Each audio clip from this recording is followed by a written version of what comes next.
बिस्मिल्लाहिर्रहमानिर्रहीम। द हदीसो मुख्तलिफ इस्तिलाहाती द अगे इस्तिलाहातो पेजंदल په خپل ځای باندې ضروری دي چې کله موږ دغه اصطلاحات وپېژنو نو په ډېرو موقعو باندې به دا موږ سره کوي فایده راکوي. په دغه اصطلاحاتو کې یو اصطلاح علم المصطلح د حدیثو په اصطلاح کې هغه علم ته ویل کېږي چې په هغې کې هغه قواعد هغه اصول په هغې کې بیانېږي چې د هغې په ذریعه سره د سند او د متن حالت هغه وپېژندلی شي چې د دې حدیث ته سند صحیح دی او که د دې حدیث ته سند سره ضعیف دی. یعنې په دې لحاظ سره چې د حدیث قبلول پکار دی او که د حدیث رد کول پکار دی. دغه علم ته علم المصطلح ویل کېږي. علم المصطلح ویل کېږي. د دې علم غرض د دې علم موضوع څه ده؟ نو مخکې تاسو اورېدله چې په دې کې بنیادي طور د سند او د متن د هغې د حال او د احوال د پېژندګلو سږي د هغې په باره کې ذکر کېږي چې آیا دا قبلول پکار دی او که دا څه دي رد کول پکار دی. نو د دې موضوع ده د سند او د متن په دې لحاظ سره چې دا سند ټیک دی او که دا سره دا ټیک نه دی، نو د هغې د قبول او د رد په لحاظ سره د سند احوال دا د دې موضوع ده. غرض او دغه رنګې فایده به د دې علم سوي.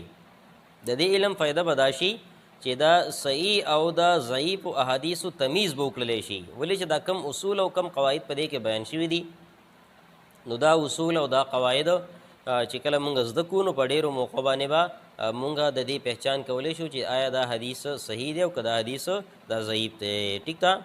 په دغه اصطلاحاتو کې یو بله اصطلاح زمونږ سره چې عام طور محدثین استعمالوي او دغه رنګې په کتابونو کې راځي، نو هغه دا خبر ده. خبر څه ته ویلی کېږي؟ یو خو حدیث دی، نو د حدیث لغوي معنا خو تاسو ته به معلوم وي چې گفتگو ته ویلی کېږي، نوې خبرې ته ویلی کېږي، باتچیت ته ویلی کېږي. ټیک ده. په اصطلاح کې د حدیثو نه مراد څه دی؟ نو د رسول الله صلی الله علیه وسلم قول، فعل، تقریر، وصف. په اصطلاح کې د حدیث تعریف دا دی چې د رسول الله صلی الله علیه وسلم قول یو ویناوي، د رسول الله صلی الله علیه وسلم یو فعل یو عمل وي، د رسول الله صلی الله علیه وسلم یو وصف یو صفت پای کې بیان شوي، او د قرنګي هغه حدیث چې هغې ته حدیث تقریري ویلی کېږي چې رسول الله صلی الله علیه وسلم په هغې باندې خاموشتیا اختیار کړي. د رسول الله صلی الله علیه وسلم د مخې یو صحابي یو کار کړی دی، رسول الله صلی الله علیه وسلم په هغې خاموش پاتې شوی دی. ټیک ده. په هغې سره خاموش پاتې شوی. نو رسول الله صلی الله علیه وسلم دا خاموشتیا دا هم په خپل ژبه باندې سره حدیث دی. نو په دې لحاظ سره یو خو دغه حدیث دی او بل د دې په مقابله کې سره خبر دی. نو د خبر په باره کې درې اقوال دي چې آیا خبر څه ته ویلی کېږي. نو یو تعریف د خبر دا دی چې دا د حدیثو سره مترادف دی، یعنې څنګه چې حدیث استعمالیږي کم تعریف چې د حدیث دی، نو دا تعریف دا خبر دی. دویم روایت په دې کې دا دی چې دا د صحابي قول ته ویلی کېږي.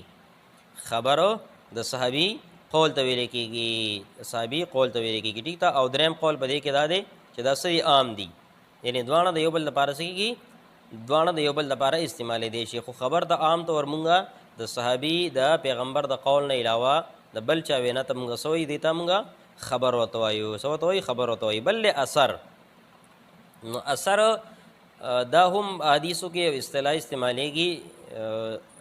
نو دې ته اثر د حدیثو د حدیث سره مترادف دی، یعنی اثر او حدیث هم د یو بل په معنا باندې څه کېږي؟ استعمالیږي. او دویم دا چې دا د هغې د حدیث سره مخالف دی، د صحابي قول ته ویلی کېږي. څه قول ته ویلی کېږي؟ د صحابي قول ته ویلی کېږي. او دا خبره په خپل ژبه باندې ټیک ته چې دا د صحابي قول ته ویلی کېږي. ټیک ته. په خبر کې که فرض که مونږ خبر نه د رسول الله صلی الله علیه وسلم قول واخلو نو هغه ته هم اخیستی شو، د صحابي قول ته هم اخیستی شو. خو په اثر کې دلته چې کومه خبره ده نو په دې کې غالب او اغلب ده چې د اثر نه مراد د صحابي قول سره داتې مراد دی. دریم نمبر زموږ سره دی سند. سند په حقیقت کې رجالو ته ویل کېږي. رجالو ته سلسله الرجال، یعنی د احادیثو چې کم را نقل کوونکي دي نو د دې چې دا کومه کړی او کم چین او کومه سلسله د دې ته سند ویل کېږي.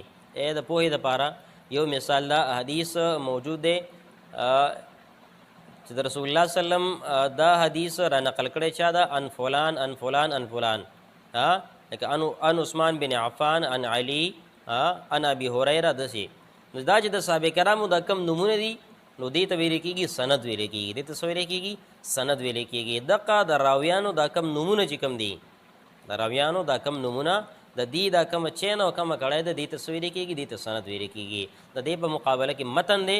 نو چې کله دغه د راویانو کومه کړی ختم شي، د راویانو کومه کړی ختم شي او بیا د رسول الله صلی الله علیه وسلم قال رسول الله صلی الله علیه و آله وسلم انما الاعمال بالنیات، نو دلته چې د رسول الله صلی الله علیه وسلم د دې خبر نه وروسته چې دا کومه خبره ذکر شوله انما الاعمال بالنیات، انما الاعمال بالنیات، نو دا انما الاعمال بالنیات دا څه شی؟ دا اوس متن دی. دې ته څه ویل کېږي؟ دې ته متن ویل کېږي. نو دا د سند او د متن د دې سره پہچان پکار دی. بل اصطلاح زموږ سره هغې ته بله اصطلاح زموږ سره په حدیثو کې هغه دا ده چې مسند څه ته ویل کېږي. نو د مسند دوه معنی دي. د مسند دوه معنی دي. یو معنی دا ده چې دې ته مرفوع متصل ته څه ویل کېږي؟ دې ته مسند ویل کېږي، مسند حدیثو ته ویل کېږي. او بل دا چې د مسند مراد د حدیثو هغه کتاب دی چې دا په هغې کې د صحابه کرامو په ترتیب سره حدیث وي را نقل وي. بل اصطلاح زموږ سره استعمالیږي د محدث. محدث هغه چاته ویل کېږي چې هغه د روایت او د درایت په لحاظ سره په حدیثو کې سوی مشغول وي. د حدیثو د روایت او د درایت په لحاظ سره په حدیثو کې سوی په هغې کې مشغول وي او ډیر زیات احادیثو او د غرنګي د راویانو ژوند هغه ته معلومي. نو دې ته ویل کېږي محدث. څه ورته ویل کېږي؟ محدث ورته ویل کېږي. یعنی د علم الروایت او درایت نه مراد دا دی چې علم الروایت هغه چې په هغې کې د دې سند په باره کې، علم الروایت نه مراد هغه چې د هغې کې د دې حدیث په باره کې کوم خبره کېږي، د رسول الله صلی الله علیه وسلم چې کوم حدیث دی نو د هغې په باره کې چې کوم معلومات او کوم خبره ده نو دې ته علم الدرایت ویل کېږي، علم الروایت ویل کېږي. علم الدرایت بیا د دغې د پہچان دپاره چې کم علم دی چې آیا دا حدیث صحیح دی، دا حدیث کمزوری دی، دا حدیث صحیح دی، دا کمزوری دی، په دې کې ضعف کم ځای کې دی. نو دغه چې کوم علم دی نو دغه علم ته بیا علم الدرایت ویل کېږي، علم الدرایت ورته ویل کېږي. نو هغه محدث هغه چاته ویل کېږي چې هغه په علم الروایت کې سوي، په هغې کې مشغول وي او ډېر زیات احادیثو دا ورته صحیح، دا ورته یادي، د صحابه کرامو د راویانو ژوند صحیح، دا ورته هم معلوم وي. بل دی الحافظ. الحافظ دا د حدیثو دا د محدث سره مترادف دی، دا د حدیثو محدث سره مترادف دی. یعنی کم کار چې د محدث دی، کم تعریف چې مونږ د محدث نقل کو چې هغه پس د رسول الله صلی الله علیه وسلم قول پاغي کې څه کوي، پاغي کې بحث کوي، د راویانو ژوند ورته معلومي، دا ټول صحیح دا ورته معلومي. نو محدث حافظ هم دقې ته ویل کېږي. او بل دا چې د حافظ دویم تعریف دا دی چې د حافظ درجه دا د محدث نه څه اوچته ده. دویم قول پکې دا دی چې د حافظ درجه دا د محدث نه څه اوچته ده. او دریم قول په دې کې دا دی چې حافظ هر هغه چاته ویل کېږي چې هغه ته 1,00,000 احادیث په سند سره یادي. څومره؟ 1,00,000 احادیث هغه ته په سند سره یادي وته حافظ الحدیث هم هغه ته ویل کېږي. دریم د الحجه، الحجت یعنی الحجت. نو الحجه دا د هغه چاته ویل کېږي چې هغه د 3,00,000 احادیث یادي، ورته 3,00,000 احادیث هغه ته یادي، نه هغه ته الحجه ویل کېږي. ټیک ده. څلورم نمبر بل پکې دا دی الحاکم. الحاکم نو دا هر هغه چاته ویل کېږي چې هغه د سند او د متن د جرح د تعدیل د تاریخ په هر لحاظ سره د تمام د ټولو احادیثو صحیح د هغې علم ورته وي. یعنی هغه محدث چې هغه ته د سند او د متن د جرح او د تعدیل د تاریخ او دغه لنګې د احادیثو متعلق پورې یو لوی علم ورته وي چې سند باندې هم پوهېږي، په متن باندې هم پوهېږي، په دې کې چې کم راویان دي نو په هغې راویانو د هغې د ژوند په باره کې چې کم معلومات دي په هغې باندې هم پوهېږي، په تاریخ ورته هم عبور وي. نو دې محدث ته څه ویلې کېږي؟ دې ته حاکم ورته ویلې کېږي. نو دا د حدیثو یو څو مختلفو اصطلاحات دي چې عام طور د دې اصطلاحاتو پہچان په دې کې خلک